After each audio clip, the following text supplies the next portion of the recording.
All right, welcome into the Merrifield Sportsbook Show. It's episode 23, I think, of the season. If you're looking for a Super Bowl preview, turn this off. That's next week. Don't actually turn this off. We got some great college basketball talk coming, and who knows where that's going to lead to. But if you want your Super Bowl preview, wait until next week. We're going to do everything that we usually do. I know Matt's going to cook up some just absurd prop bets. As always, it's going to be incredible. But same four people as usual: Jay Walsh, Jay DeCoster, Matt Merrifield, myself, Nick Burt. Jay Walsh, welcome in. How are you doing tonight on this Wednesday evening of Pro Bowl week, even though it's not on the weekend? Doing all right. Could if the weather was a little bit nicer. It's we've been on a fairly cold stretch here in Southeast Michigan. Not super fun to deal with. But we're moving past that. There's going to be a heat wave getting up to. You didn't turn off. You didn't close your tabs. Oh no. Well, let's just skip over Jay Walsh. I have a question for Jay, Nick, if you don't mind. Jay, how are you? And will you be at Wintrust Arena next Tuesday and Wednesday for Red Panda's performance? She's performing Tuesday pregame before the St. John's DePaul men's game, and then she'll be the halftime entertainment for DePaul, dead last in the Big East, versus number 1 UConn women's basketball. Oh, that's elite. So I gotta see Red. Even though I've seen people don't recall this, but Red Panda was at the Breslin like 3 or 4 years ago. I think you're right. I remember watching her, so I've already seen my Ghost of Red Panda, but I might have to get over there for some Geo Orienta basketball. So I like the dog with the guy who wears pants that are way too tight, and then he puts a little chihuahua and it spins around on the old hoverboard. That's more my speed. But God, it's good to be back. Yes, it is. Need I might go over there. Why not? A little DePaul, St. John's, watch the Johnnies, even though they're not that good this year. Even though they're crapping on Butler right now. Hey, that might be a big game for seeding implications for DePaul basketball, who may or may not be on the bubble right now. They're playing Georgetown right now. I just want to see an Ed Cooley Rage Fest. Georgetown is up 3 right now, 21-18. Wow.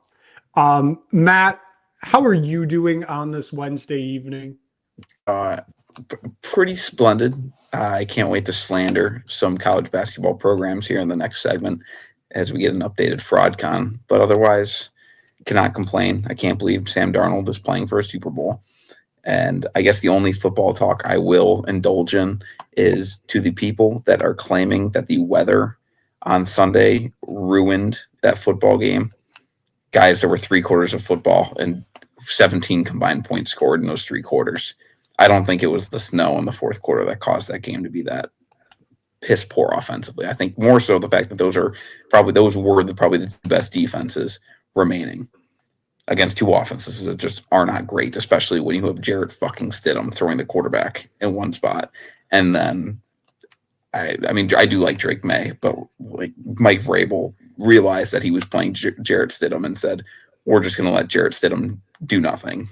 And that's enough to win the football game, especially when Sean Payton doesn't take the points. So anybody clamoring for domes, get the fuck out. We do not support dome on this podcast. We are pro outdoor football, pro weather, pro old time football, old time hockey. Woke nonsense has no belonging in football. Now, do you have a comment on the fact that not only my team but also your team plays in a dome? I mean, I don't want to sit here and say I'm anti. Okay, I'm fine with domes. Truly, they're fine. They have places, people that play in them are fine. Like Lucas Oil has character. You know, you're playing at Lucas Oil. Like there are cool shots. Like, I don't need to see the same cookie cutter BS stadium. The new Nissan Stadium, or the hell they're building in Nashville, and the new Kansas City Stadium are going to look exactly the same. They're going to look just like SoFi. Hell, if you play And Denver. NCAA, if you play Denver's 20 building exactly, one. like if you load an NCAA 26 right now and you play on the multitude of NFL stadiums that are in that game, I could say the same thing for Madden, but I don't play Madden to know if it looks the same. And you are playing the national championship game, for example, where all the bordering and lettering is all the same. You could be in LA or Vegas, and you could not tell the difference. I still can't. And he honestly, depending on what end zone you're going towards in Atlanta, you can't tell the difference. So I'm over the nonsense that we have to play indoors because offense. There's two sides to the ball in football. Anyways. I heard an even worse one this week. I was listening to the morning radio on my way in, and this guy was claiming, let's play the AFC and NFC title game on a neutral site because the weather on Sunday. I wanted to turn the radio off. Who said that, Jay? I cut out for a second. He's a Chicago morning guy. His name's David Kaplan. So I almost wanted to call into the show. All right. But I think first their phones were down. Let's go to Jada Coster from Lake Forest. First time, long time. Anyways, NFC the Detroit morning NFC show and also. AFC title game neutral site would be horrible. We're taking everything away from the fans and home field advantage. Correct. Especially that's why you get the 1 seed, you get the bye, and you get to host 2 games. Yeah. The morning show. The morning show in Detroit, one on-air host tried to propose that they should not play outdoors, and that ruined the game. And the other host, who played in the National Football League and has picked up a sports ball in the last 30 years, has or at all in his lifetime, was like, no. It's just, let's be a voice of reason here and realize that those are just 2 really good defenses. Anyways. Jay Walsh, you can refinish your point where you cut out on us.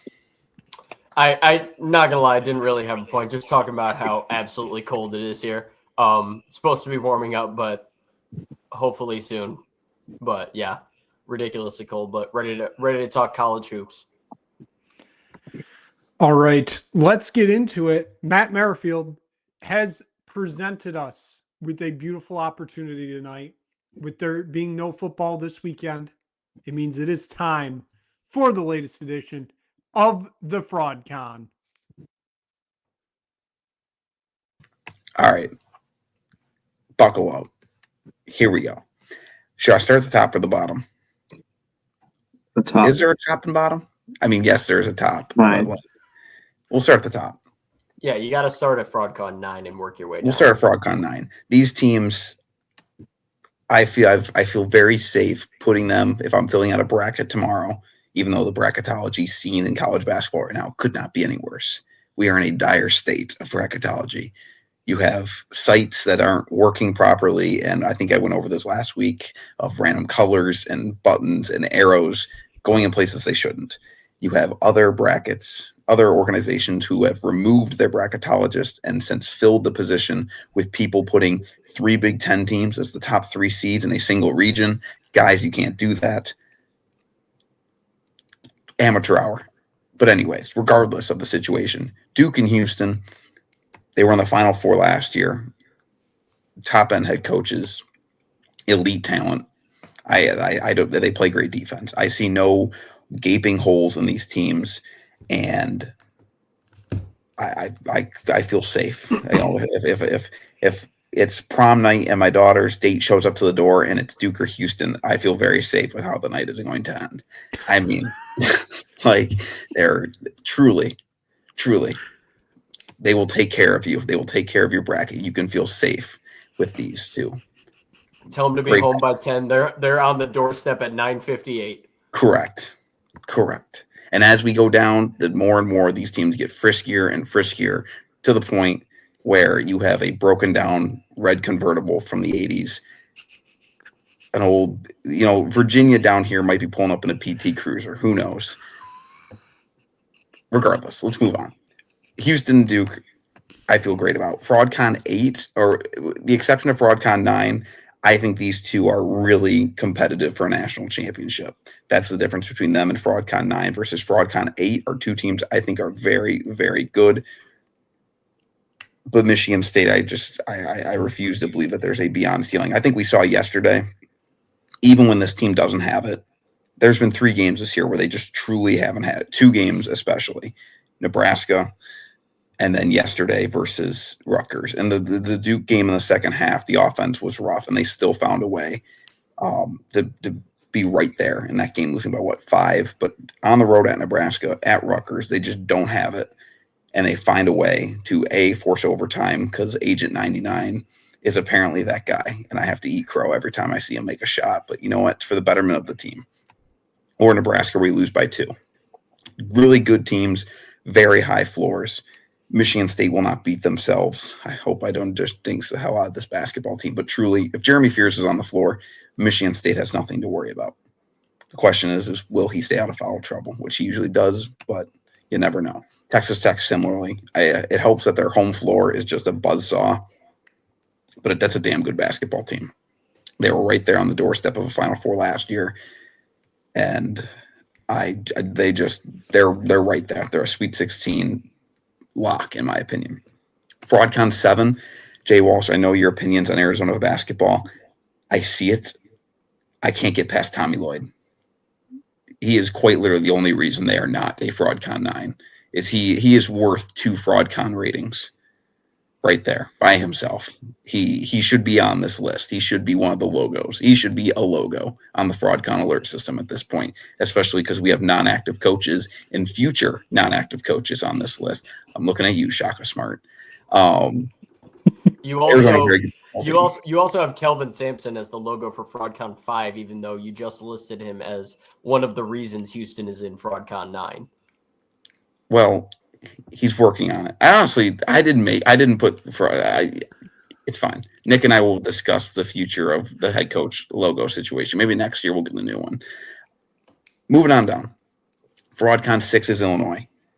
I don't know what to do with Illinois because, as FraudCon 6 says, they were a previous offender every single year. You never get a read on them. They are much better this year. They're good at actually winning games this year, not just being good on paper like last season.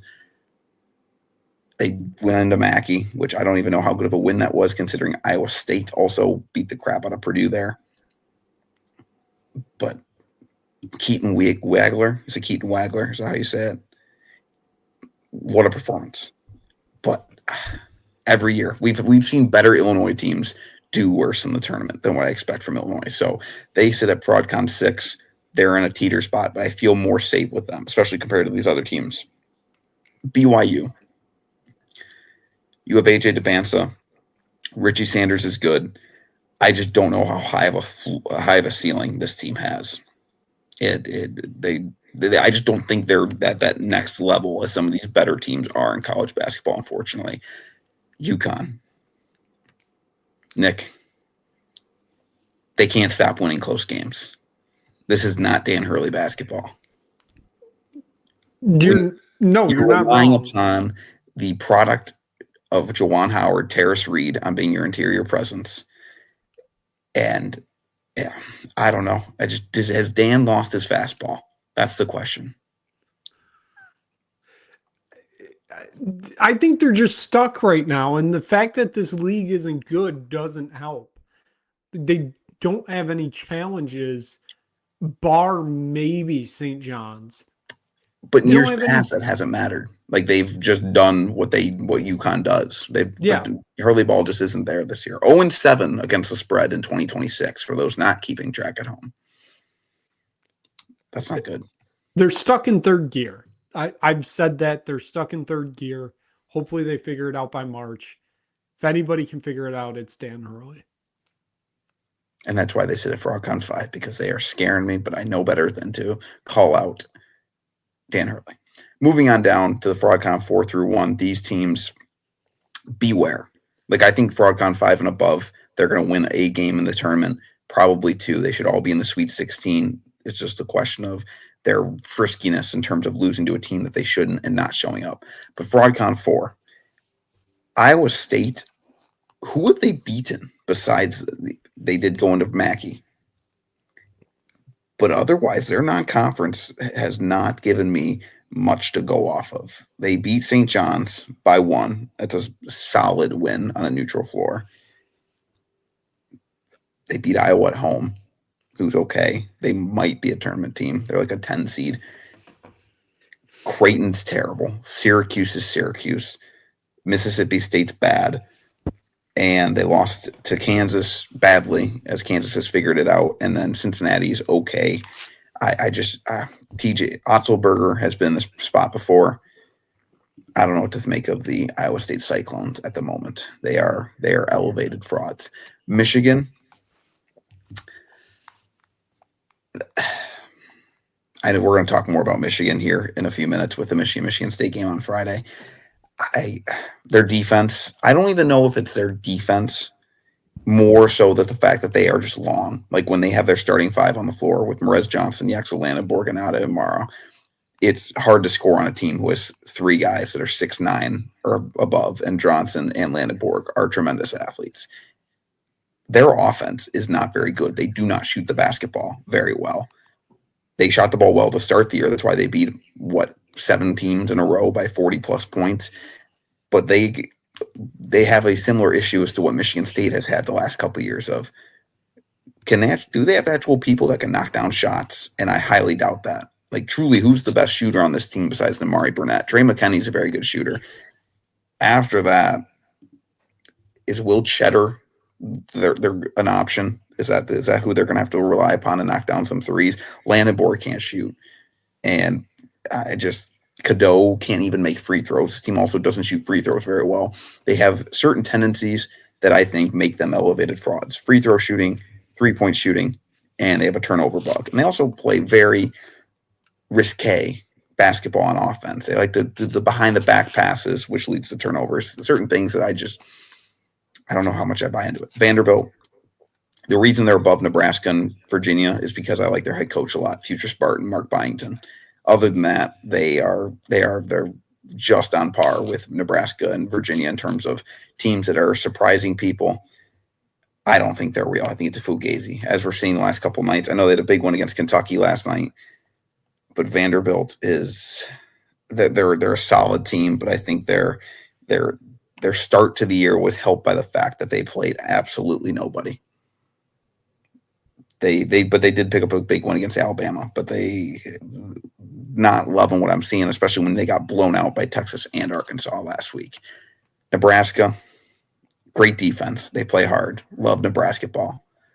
I think last night showed that they're not going to win the Big Ten. They're going to have a good year. They're going to get that double bye. They might win a game in the tournament, but I can't confidently put this team in the second weekend or to a Final Four. What's the stat about teams that start the season unranked and become top 2 seeds? I don't think they've ever made a Final Four. I think it's a similar destiny for the Cornhuskers. They're similar to St. John's last year. Their shooting performance yesterday was horrible. Virginia, it's not Tony Bennett's basketball anymore. They play a fun brand, but they haven't played. They truly haven't really beaten anybody. They lost at home to a UNC team that has been terrible on the road this year. They lost to Butler, and they played close to Northwestern. I don't know what else I'm supposed to make of Virginia. Finally, Purdue.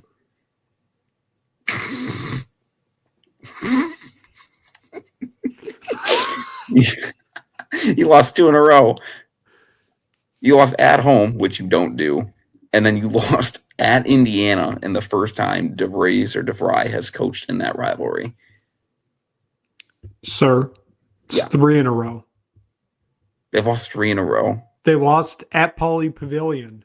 Oh, that's right. You lost to Xavier fucking Booker and Mick Cronin. You got beat by Mick Cronin and let him go out there and bitch at the Big Ten.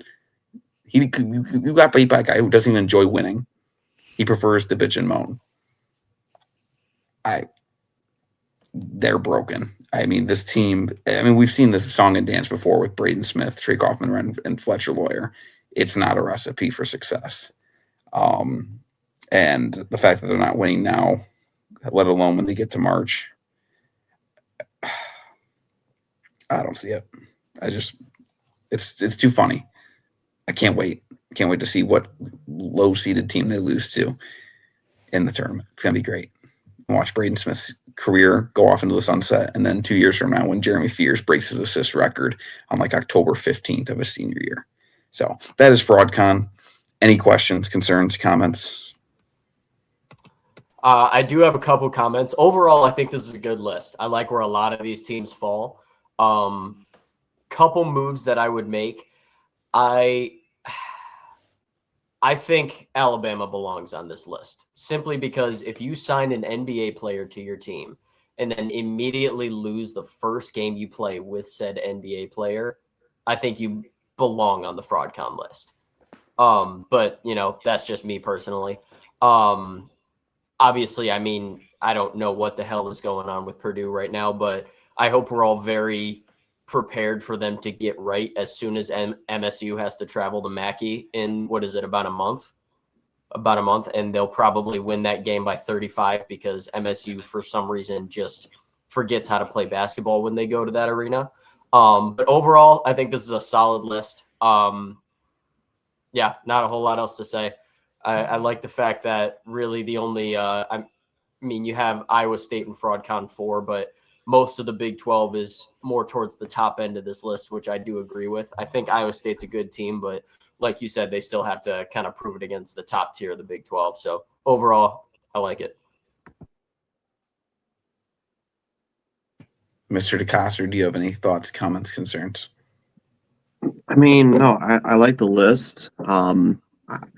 I know, I feel like Illinois should be a little bit maybe towards the 7 tier. I mean, Illinois is really good. I know they, Brad Underwood has a history of not winning in March, but this team is absolutely loaded. Keaton Wagler, 46. They got a lot of good freshmen on this team.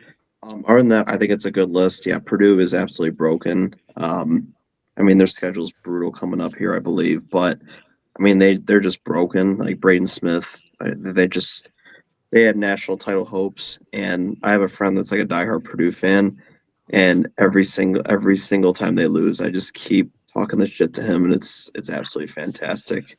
And I told him I can't wait for Jeremy Fears to shatter the assist record, like Matt said, on October the 15th or whatever the hell day it is, because he's also the one that says Jeremy Fears is not a very good basketball player and is a poor shooter. So that's where we're at right now. So what the schedule?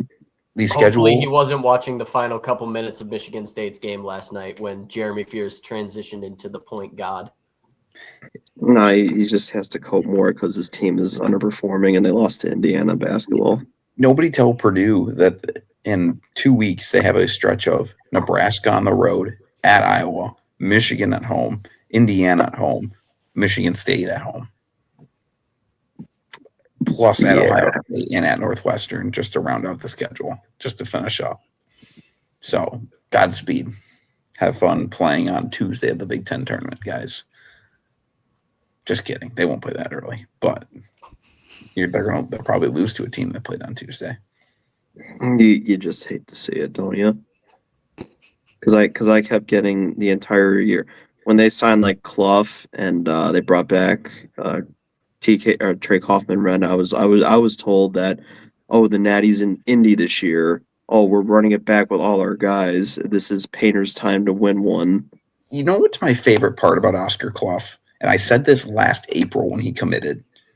Guys, I'm so happy he was the player of the year in the Summit League. Do you know what the top 2 players in the Summit League that transferred to Power 5 schools did last year? One of them played for Michigan State, and he became the 7th man off the bench.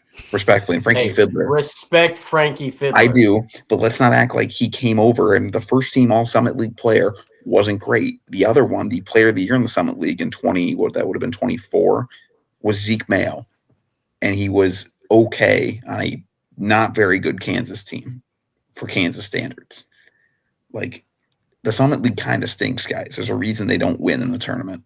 So, let's just. And Oscar Clough, he has been good. He's averaging 11 and 7. He has been a good pickup, but he's not some god that was going to turn them into a title contender, and obviously he hasn't. But and he knew Painter wasn't going to give up on his big three that is just going to fail him for the fourth year in a row.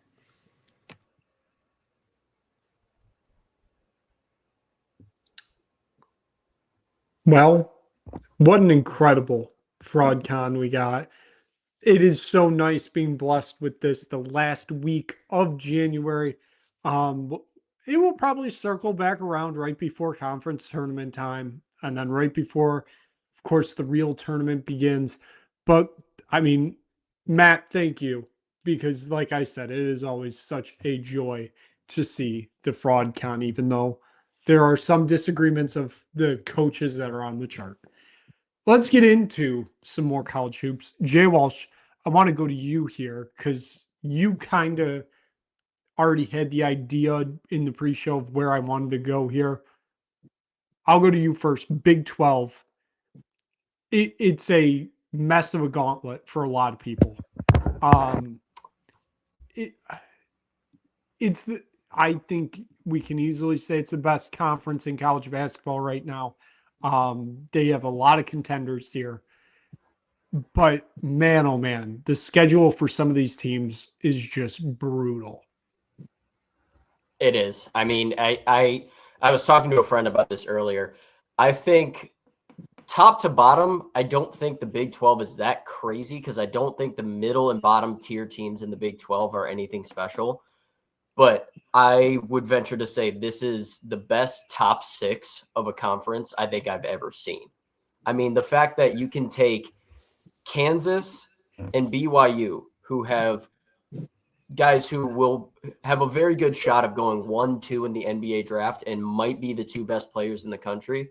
The fact that those two teams might be number 5 and 6 in the Big 12 this season is kind of insane. I mean, this is just such a loaded top of the conference. I mean, you've got obviously Arizona, who I've shared my feelings on Arizona. I think they're the best team in the country. You've got Houston, who Matt has shared his feelings. They are one of the best teams in the country for sure. Texas Tech, who is phenomenal. They have multiple great All-American level players. Obviously, like I said, BYU, Kansas, AJ DeBonsa, and Darren Peterson are just phenomenal. And then you've got Iowa State in there as well. I mean, it really is a monstrosity of a top of the conference. And when you talk about the schedules coming up, it is just absolutely brutal. I mean, I mentioned it earlier in the pre-show, but BYU, including their recent game that they just played, 3 of 4 games against Texas Tech, Arizona, and Kansas, 2 of which were on the road. And then they travel to play Houston on February 7th. And then you have and then they go at Arizona and then Iowa State at home back-to-back in mid-February. And then you have Kansas, who, again, as I mentioned in the pre-show, in a 5-game stretch coming up, they have to play BYU at home, at Texas Tech, Arizona at home, and at Iowa State. 4 of their next 5 games. I mean, it is just an absolute minefield in the Big 12 this year. It's hard to predict that the national champion is going to come out of this conference just because anything can happen in the tournament. But I think there's a very real world where 3 of the 4 best teams in the country are in this conference. I mean, it is just absolutely loaded at the top. Jay, I'll go to you next here, kind of with the Big 12. Like Jay Walsh said, just the top 6. Just insane levels of talent right there. I guess to go along with that, could you see the Big 12 possibly having 2 teams or more go to Indianapolis as of right now? Yeah, absolutely. And we've talked about it. Like, Arizona's absolutely loaded, but Tommy Lloyd and March, man, scares the hell out of me. It really does. You know, I've picked Arizona to go to multiple Final Fours over the years, and they can't get it done. I mean, they just can't. Houston, I think we can all predict, can go there. I mean, they were a shot away from winning last year. Even though they've lost a lot of talent, they're still loaded. Texas Tech plays gritty defense. Like Jay Walsh said, all American level players on that team. BYU is interesting. AJ DeBonce, you can't deny the talent they have. I love what they did last year. Almost, what they did in March last year was phenomenal. The amount of close games they played. Iowa State I can't say it with them like we talked about. I don't know. They're just a weird team. Very good, obviously, but yeah, I mean, Houston's one I would pick. I think that's a good one, and that's a toss up between Texas Tech and Arizona. I really don't know about Arizona. They're insane, but they can't get it done in March. Let's be real here. So, I mean, I definitely could see it, but we got to see if Tommy Lloyd can get over the hump here. So, Well, Jay, out of the four of us here, I figured you would be the one to take Arizona, given you backed Mario Cristobal all season and they made it to a national title game, even though we kept saying Mario Cristobal is going to turn into himself eventually. And it really didn't happen. So I figured if anybody was going to do it, you would back Tommy Lloyd to finally break through. But you gotta give me a little. Gotta give me a little bit of time on that. We'll see. We'll see how February goes. Valid. Matt, I mean, the Big 12. What would be the next closest conference, do you think, to them top-wise right now? I mean, you'd have to say the Big Ten, I feel like. I mean, at that point, well, Jay Walsh double order. Anyways, I don't know even know if the top end of the Big Ten is as good because Nebraska is not real. Purdue isn't very good. I mean, Michigan State, Illinois, and I'm going to hold my breath as I say Michigan, I think, can compete with anybody in the Big 12.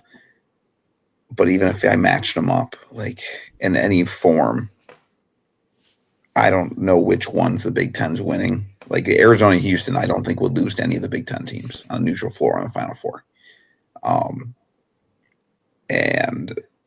But I think Texas Tech would be the one that would then lose. I think all three could have a good chance against Texas Tech, but even then, you then go with the extra three teams of Iowa State, BYU, Kansas, and there just isn't that in the Big Ten.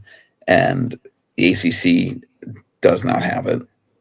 It's Duke, and then everybody else. The SEC, I just don't think is as good this year at any point. I think Florida is finally starting to figure it out, which I think is good with their guards because their front court is amazing, but if their guards have not been very good, and the Big East sucks.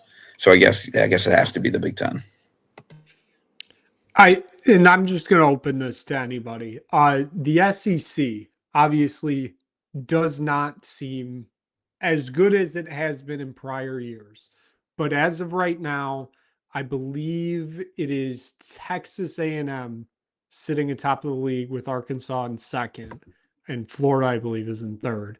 Who is the best team in the SEC right now? And like I said, just kind of open the floor to anybody. So that's a hard question for me to answer because if you ask me right now, I think it's Arkansas. If you ask me who do I think will win the SEC, I think it's Florida. Like Matt said, Florida's kind of starting to find it a little bit. Obviously got off to a bit of a slow start this season, coming off a national championship, but there's no doubt that they're a very talented team. I think Arkansas is a very good team. I mean, we saw they played a very close game against MSU early in the year. And they have plenty of talent on that roster. I think Florida is the better team. Arkansas has been playing better throughout this season, but if you had to ask me right now who's going to win the SEC, I would have to pick Florida. I mean, Florida is a good choice, but they also lost to a pretty average Auburn team at home. Average is being nice. They suck. But thank you. Sorry, Jay. Pretty much. I mean, Arkansas is really good. I mean, they got a lot of talent on that team. I think Vanderbilt. I mean, I know they play a lot of close games. They've lost a lot of and won a lot of close games. Vanderbilt's up there for me. I'm kind of 50-50 on Arkansas or Vanderbilt right now. I'd probably lean Arkansas. I think Coach Cal can do some damage in March. Obviously they beat St. John's last year, and they're bringing back a lot of talent this year. I would say Arkansas right now they're finding their groove here in January or in mid-December into January here. So I think my money's on Arkansas as of right now, but I mean this league is so unpredictable right now. I mean, Georgia was on a stretch where they could have been decent, but they're going to be like a 7 seed or something like that. So I mean, we just don't know. I mean, Tennessee's having a really down year. It's a super unpredictable conference, but I would probably lean Arkansas as of right now. I do want to say before we move on real quick, I do want to point out that Auburn team that we have clowned on all year, Nepo baby, we've just clowned on a little bit. They have won 4 in a row and 5 of their last 6, including over both Florida and Arkansas. Would like to point that out. Fuck Auburn. They're not very good. It's also, did they win tonight against Texas? Because as of coming in tonight, it was 3 in a row. So I'm assuming that means they won. They did against Sean Miller's fake basketball team. In my opinion, I think Arkansas. I don't know who's actually going to win the conference, but in terms of who's the most dangerous, in terms of getting to March and winning, I really like their guards in Acuff and Wagner. John Calipari, he's the one I trust the most out of the coaches in the SEC. Florida's guards are figuring it out, but I'm not a huge Xavier Lee guy. I didn't really see it last year in the few Princeton games I saw, and obviously he's had the issues this year. And I don't know. Is Buckyball real? Are we like? Was it Buzz Williams or was it Texas A&M just being a basketball school? The question is being asked. But in all seriousness, I just think Arkansas is the most, I guess, potent team. And I was impressed from what I saw from their game in East Lansing. And we all know Calipari teams are much better in February and March compared to obviously the way he builds his rosters, and he has since he got to Kentucky, is young talent. So November can be a roller coaster of a month, and they still were solid at the Breslin Center. So I'm an Arkansas guy. Woo pig. 40 minutes of hell. All right. One more before we get into Michigan State this weekend. Same basis, just going to be an open floor here. We all know that UConn is the best team in the Big East. But is St. John's the runaway second best team in the league, or is Villanova potentially right there? Or anybody else, I guess. If you want to say DePaul, sure. No, because they're losing to a guy who claims that having running water is all that matters, and his basketball team can lose as many games as they want because it's rent so expensive. He's blessed. Yeah, with losses.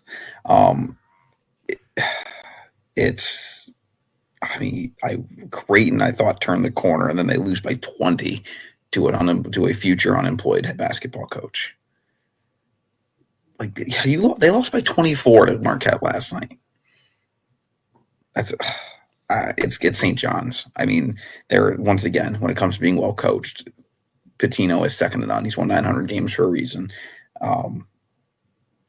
They still have a solid team. I just think they're similar to last year's build, where they don't shoot the ball super well. They play hard and they play good defense, and that's usually enough. So all power to them. But they're the second best team in that conference, because who was it? Kevin Willard at Villanova. They look like shit when they played Michigan. And then everybody else stinks. Seton Hall, I thought, was good. Like Seton Hall, what game was that 2 weeks ago, Nick? Was that the UConn game? Where Probably. I was like, oh, this team plays hard. They're 40 minutes of hell. They have they finally won tonight. So they're back in the win column, but they lost 4 in a row. Like, that just can't happen. You can't lose by 11 at home to Butler. This is 2008. You can't lose to Tad Mata by 11. So, go Johnnies.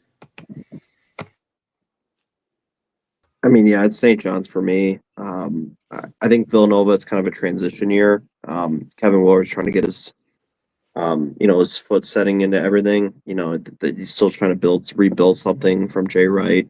It's going to take a while. So I think it's clear cut St. John's. I mean, obviously they're not as good as last year. They lost a lot of key pieces, but they still got a lot of talent. I trust Patino over Willard any day of the week and twice on Sunday. So I'm going to take St. John's all day. I just think they're like a year or two away from doing some damage here in the Big East. And it's just not going to be this year right now. So yeah, I think St. John's is clear cut for me. So yeah, I'm not going to sit here and pretend that I've been super invested in Big East basketball this year. So I am not going to lie. I'm not super familiar with either of these teams. If you believe in Ken Pom at all, St. John's clears Villanova, and it's not really all that particularly close. St. John's is rated higher on both ends of the floor. They have a worse luck rating, and their schedule rating is better. And as Matt said, when it comes to coaching, you can say what you want about Rick Pitino. The one thing you can't say is that the dude can't coach. I mean, he's a Hall of Famer for a reason.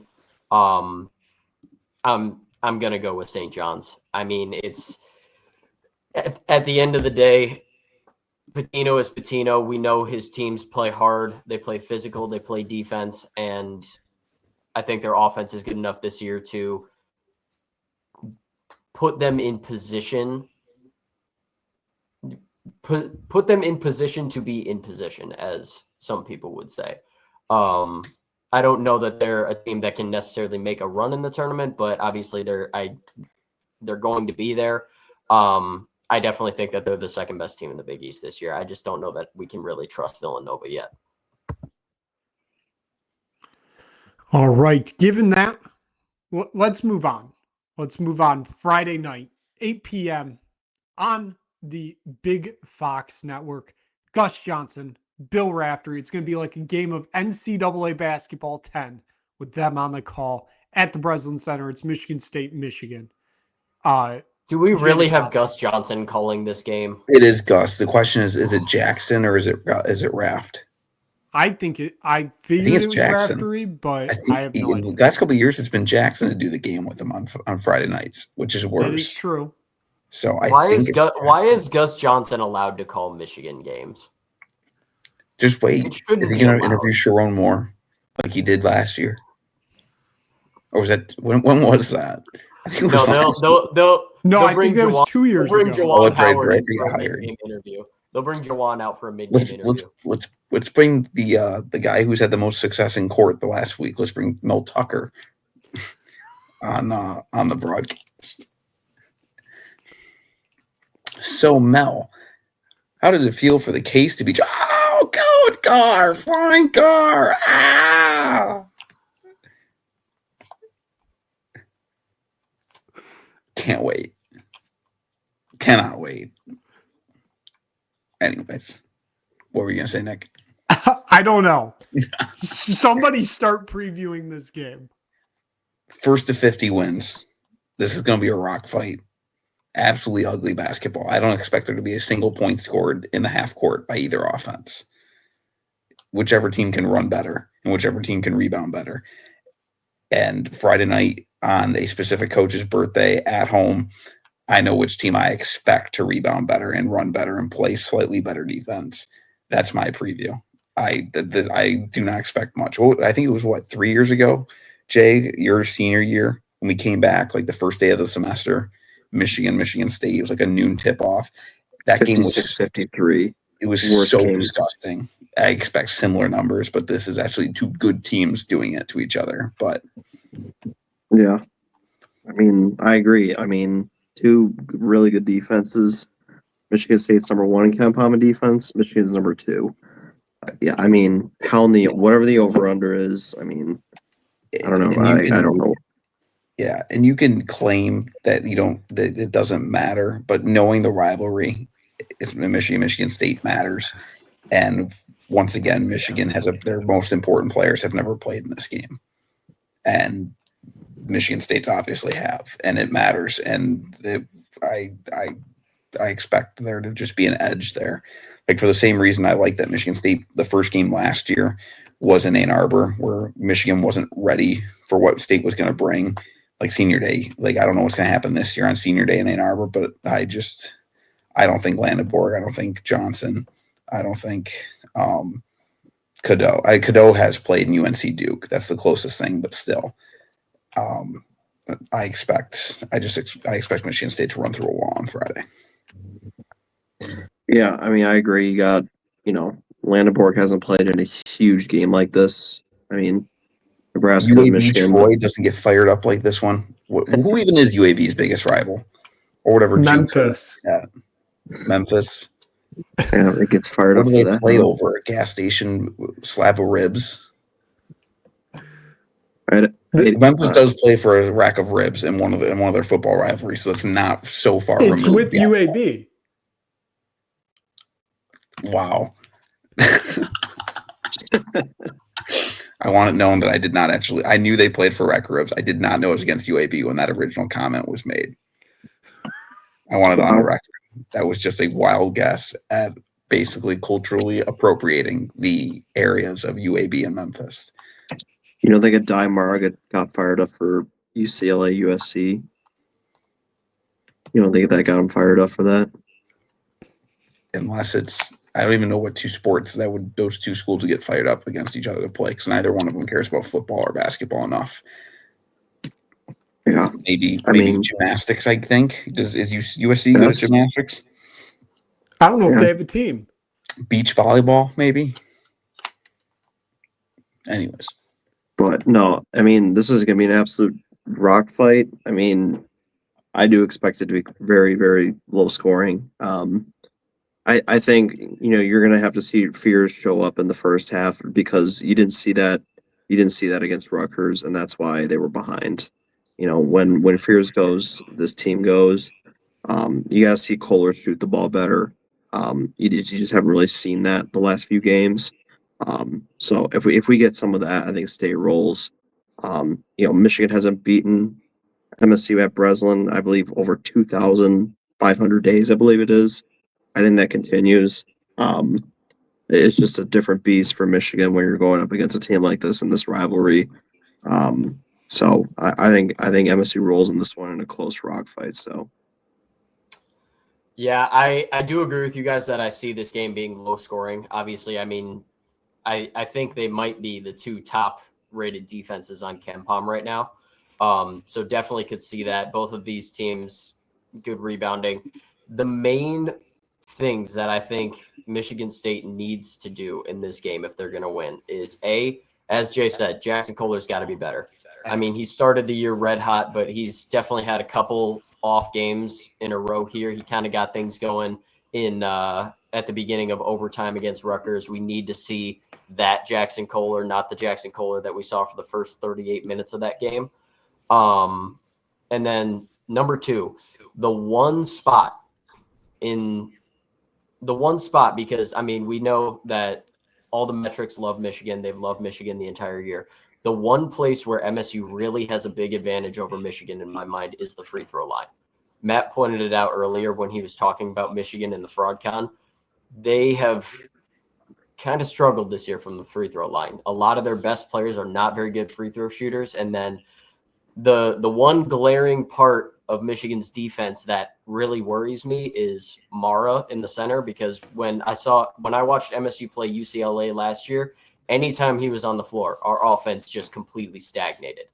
I think we're going to have trouble against a guy with his height and size, but when it gets down to it, he is borderline unplayable because he is, I believe, a sub 40% free throw shooter on the season. He is borderline unplayable in close game situations down the stretch, and Michigan really doesn't have many good free throw shooters. If MSU is going to win this game, they need to do it at the free throw line. They need to get to the line often, and they need to make their free throws. That is going to be their main advantage in this game. Obviously, they need to rebound well, but that is the main thing. I need to see this team take 25 free throws and make minimum 21 of them.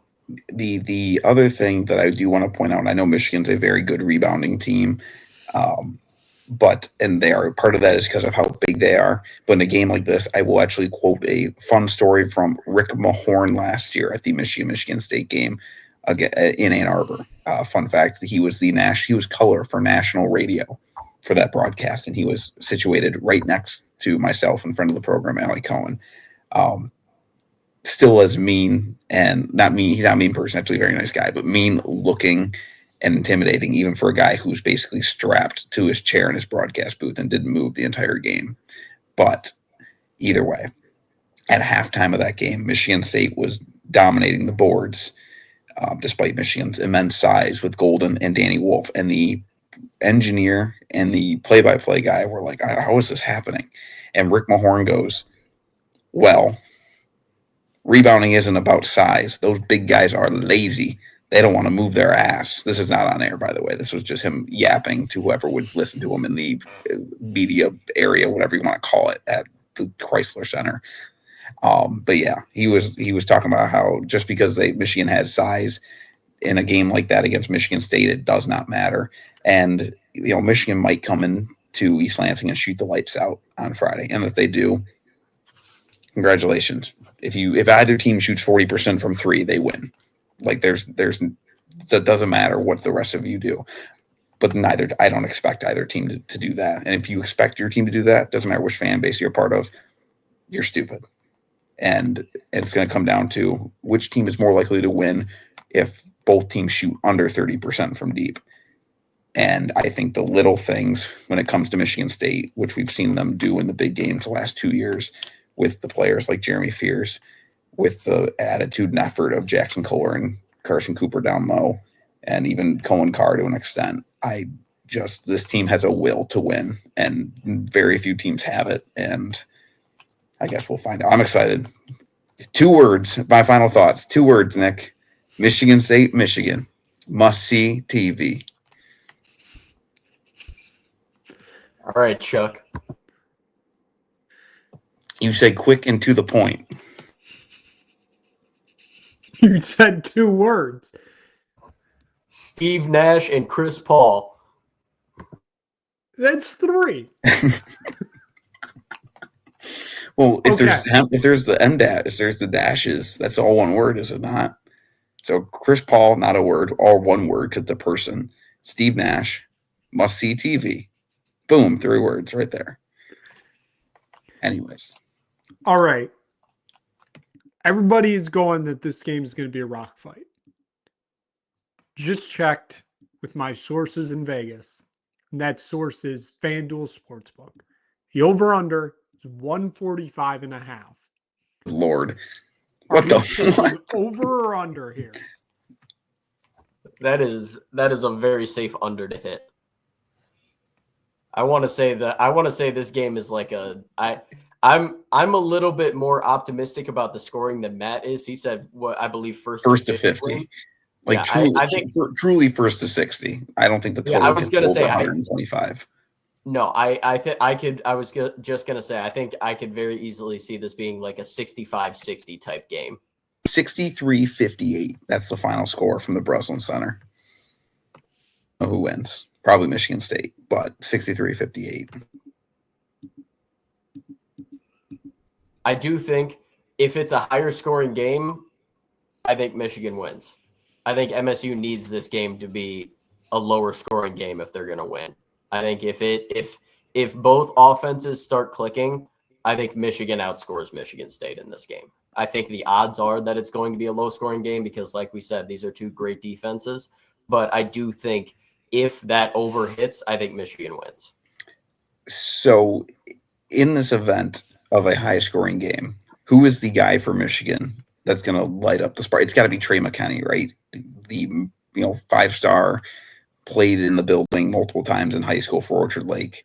Like he's just going to come out and light up the spark. Like he's the one that I guess I'm worried about in terms for Michigan State. Whose legacy game is just awaiting us? Is it Trey Fort?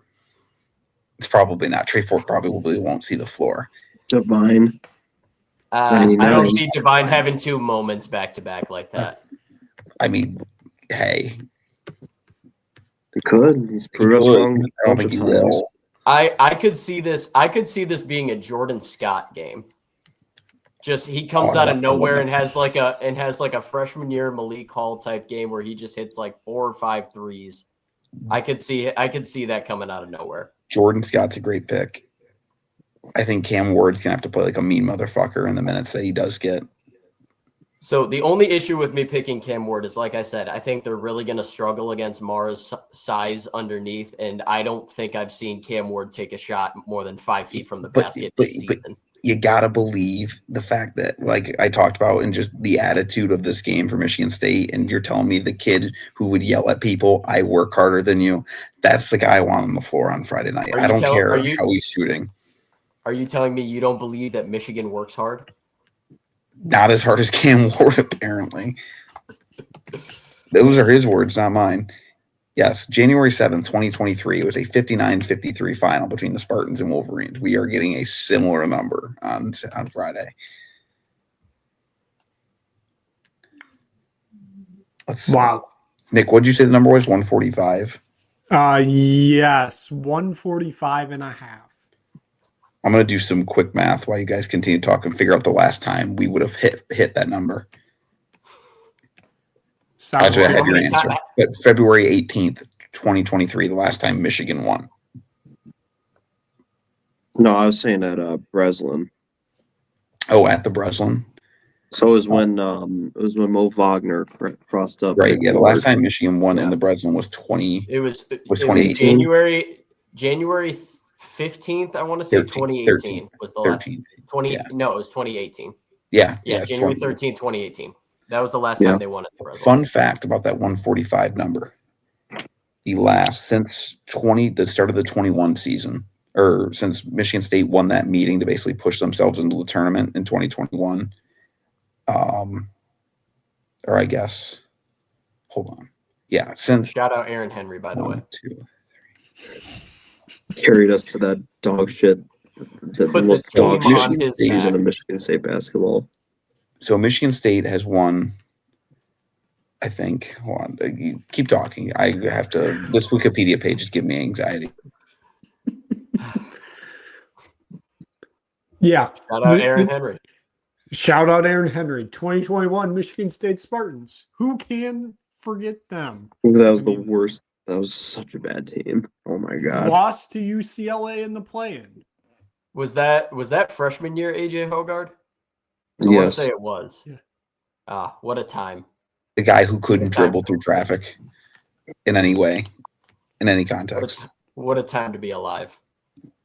What a time to be a Michigan State basketball fan. AJ Hogard, Aaron Henry, Marcus Bingham. Hey, Rocket Watts.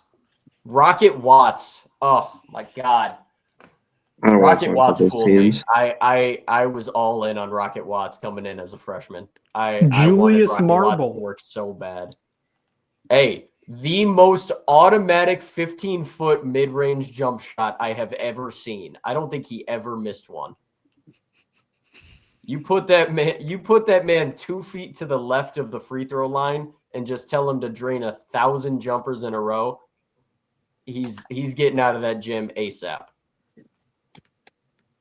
That team stunk. We had to rely on Aaron Henry and Langford to beat Illinois and Ohio State to get in the tournament. Even if they lost to Michigan, they were getting in the tournament. So in the last 15 meetings between the two teams, which goes back to the stretch of that 3 games in a row back in 2019, the 3 wins in 3 weeks. So we've had 15 meetings since the start of that stretch, 11 of which have gone under 145 and a half. And Michigan State, by my count, is 10-1 when it goes under 145 and a half. I don't have the official. I can count the actual record over that stretch. And then in that stretch, Michigan State overall is 11-4. So 3-1 when it goes over, or 1-3 when it goes over 145 and a half. I think that's how that math checks out. But how much of a tax do you have to put on that because Juwan Howard was coaching most of those games? None, because I don't feel like it. Sounds good. Hey, Juwan Howard has put players into the Big East. So, Hey, good players in the Big East. So, no, okay. maybe, question mark. Hey, when he's dominating in the tournament, we'll come back around to it. I mean, we've rambled on for an hour on a show sheet that had 3 things on there. So, I think And one of them before was just question marks. yes, one of them was just question marks. And that leads me to this quickly. Saturday, big game in Happy Valley. Penn State, Michigan State, outdoors. Matt Merrifield has told me that Impact 89 FM will be on the call. I don't know if wait, they're not? I don't know, just allegedly. Like that's what the broadcast schedule says. I don't buy that they're going to Happy Valley and back all in one day. Well, my point was I'm not sure if the system can handle being outside again, given the Wrigley Field fiasco of last year that killed Matt's computer for about 3 months. No, apparently it didn't. Apparently I just didn't realize that there's a little. Didn't realize you could do that. We went over this on the show when I eventually figured it out. So I'm aware. I just had to bring it up again. So that's happening. But more importantly, in college hockey, Monday night is the 3rd biggest tournament in all of college hockey. It is the Bean Pot. Matt, semifinals. It is Boston College, Harvard in the early game. Northeastern Boston University in the late game. Who's playing for the Bean Pot on Super Bowl Monday?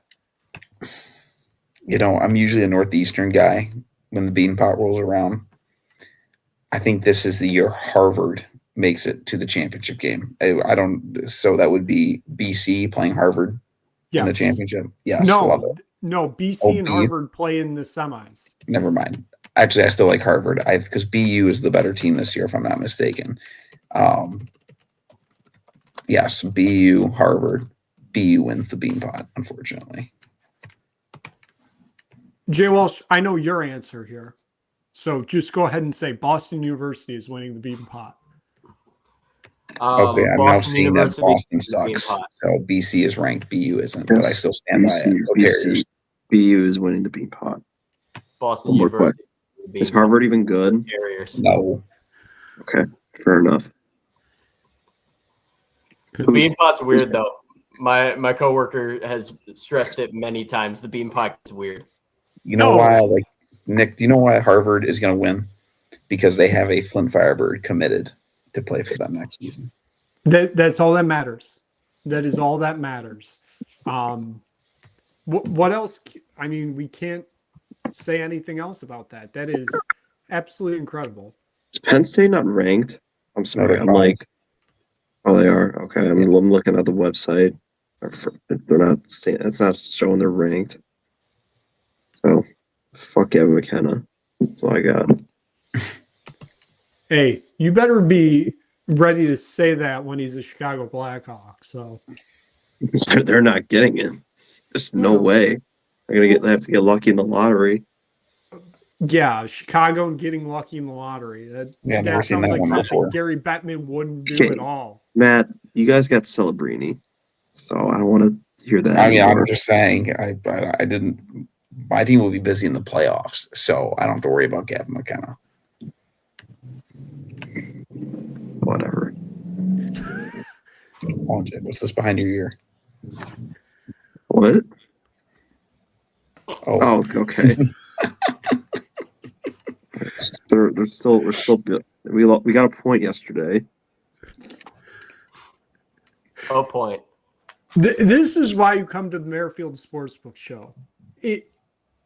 We get exclusive Bean Pot previews, and then it just descends into whatever this is. So through the screen magic tricks. Matt pulling an L out from behind Jay's ear through the screen. Yes. Let's wrap it up there. Before I keep saying before we wrap it up because I forget about things. Shout out Chelsea. Shout out Tottenham. both advanced straight on to the round of 16 in the Champions League. I did not notice Newcastle or Leicester in there. One of them isn't even, they're in the championship. So, I mean, it's close enough. Hey, But- we drew against PSG today. That's a win.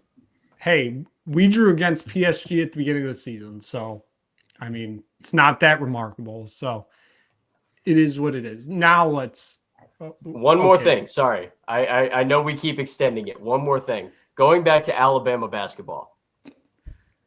Shame on the G League for taking Charles Bediako off of the voting for the G League next up game. I am so disappointed that people can't spite vote for him to send him to that game anymore.